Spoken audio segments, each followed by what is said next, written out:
با سلام. تو این ویدیو تصمیم داریم تعویض رم دستگاه ASUS UX 501 VW رو آموزش بدیم. برای این کار دستگاه باید خاموش باشه و باتری از دستگاه خارج کنیم. در صورتی که باتری رو دستگاه باشه، برق داخل مادربرد وجود داره و ممکنه به دستگاه آسیب برسونه. خب برای این کار دستگاه رو برمیگردونیم و شروع میکنیم به باز کردن پیچ‌های قاب کف دستگاه. پیچ‌های این مدل دستگاه پیچ‌های ستاره نمره T5 هستش که با استفاده از پیچ‌گوشتی نمره T5 شروع میکنیم به باز کردن این پیچ‌ها.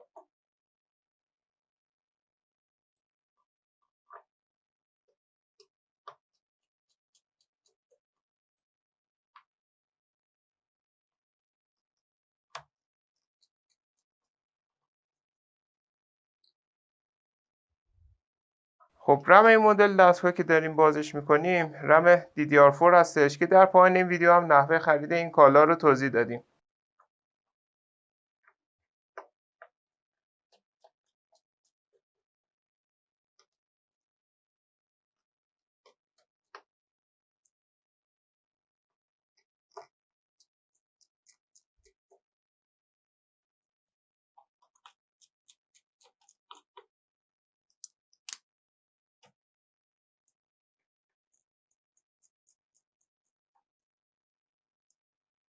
خب بعد باز کردن پیچ‌ها توی این مدل دستگاه زیر این دوتا درپوش هم دوتا پیچ هست که این دوتا پیچ هم باید باز کنیم که با استفاده از ابزار این درپوش‌ها رو جدا میکنیم.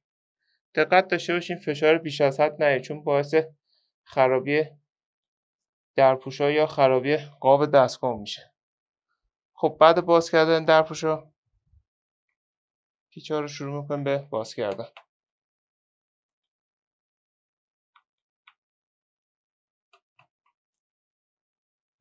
خب بعد باز کردن پیچ‌ها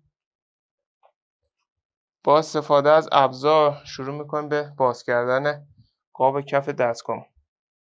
موقع باز کردن قاب فشار بیش از حد ندین چون ممکنه قابای دستگاهمون بشکنه و اگر دیدین قابای دستگاهمون ترک یا شکستگی داره میتونیم مدل دستگاه رو تو گوگل سرچ کنیم. مثلا مدل قاب همین دستگاه رو قاب دی ASUS UX 501 VW اونو سرچ کنیم و این کالا رو تهیه کنیم.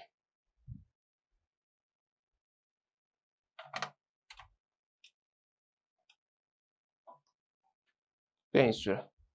خب بعد باز کردن قاب کف دستگاهمون رم ما در این قسمت قرار داره که قبل باز کردن رم ابتدا سوکت باتری رو از دستگاه جدا میکنه به این صورت و با فشار دست زبونهای رم رو آزاد میکنیم به این صورت و رم رو از دستگاه خارج میکنیم.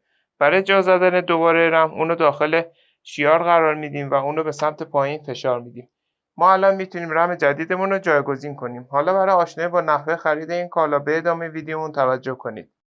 برای خرید این کالا میتونید به آدرس www.iranfso.com مراجعه کنید و یا عبارت کامپیوتر افق رو به صورت فارسی در مرورگرتون جستجو کنید.